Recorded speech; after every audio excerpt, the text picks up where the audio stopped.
Hi, my name is Dr. Tucker Biddlecombe. I'm Director of Choral Activities at Vanderbilt University, and I'm really looking forward to your honor choir coming up. I've chosen a piece that at first glance might be a little confusing to you. It's like we're doing a Dolly Parton piece. I don't understand. Well, Craig Hella Johnson, who's the conductor of Conspirare in Texas, in Austin, does an incredible job of making quality choral arrangements of songs that are familiar to audiences. When your parents come to concerts, I bet sometimes they say, well, I really, really like the song that you did that I knew. I think people are really attached to music that they know.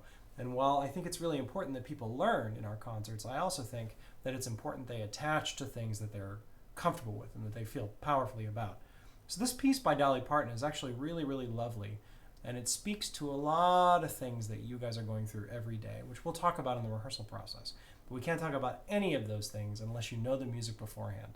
So here's some basic ideas for things that I'm looking for. First of all, let's talk about the soloist, because we need one person, two people, three people who really can communicate this song. It's been a long, dark night, and I've been waiting for the morning. Very, very simple, very folky. One of Dolly Parton's best attributes is her ability to sing beautifully and richly and relaxed without a lot of embellishment, without a lot of improvisation. So this is not going to require one finger in your ear and moving your hand expressively. And I've been waiting for the No, don't change the melody.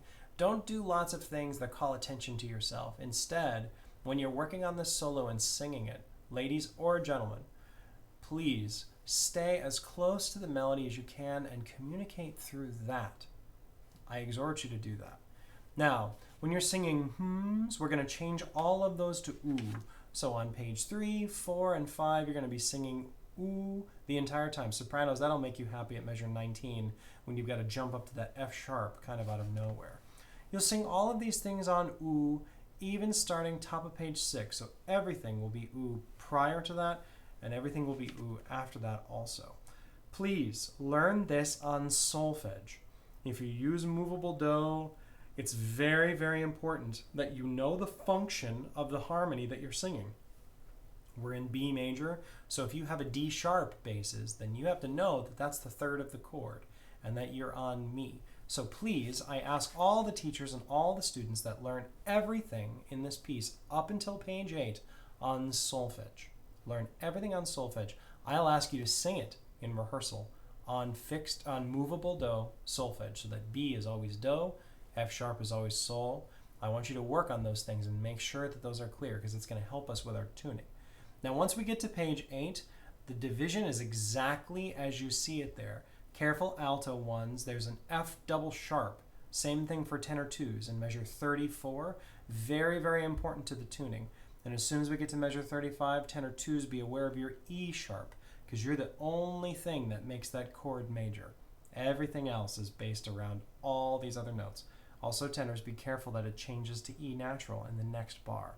So make sure that all of your accidentals are very, very clear. There's a reason this is written in B major and not C major, because B major tunes better than any other key.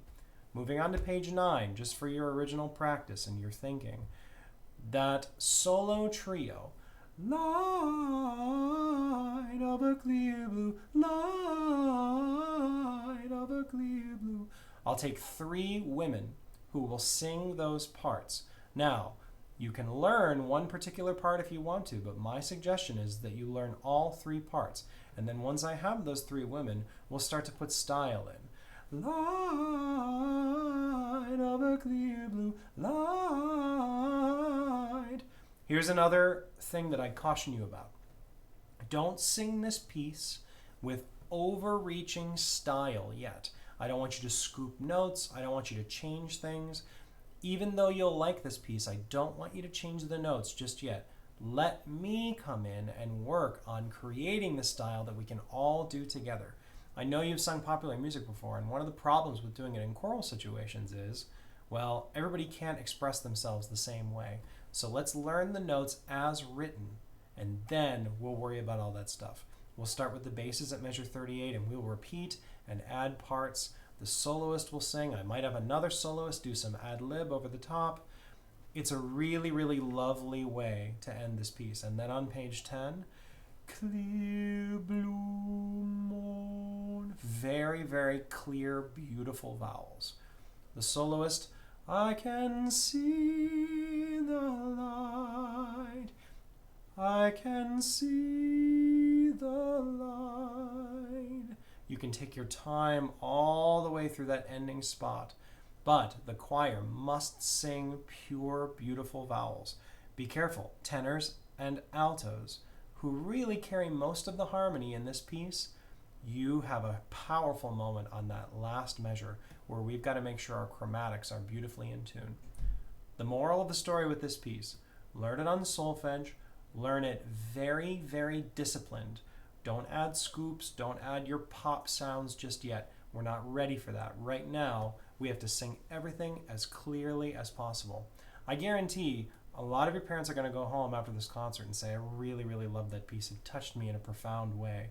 And I think anything that you can do to reach an audience member on a personal level is our main priority.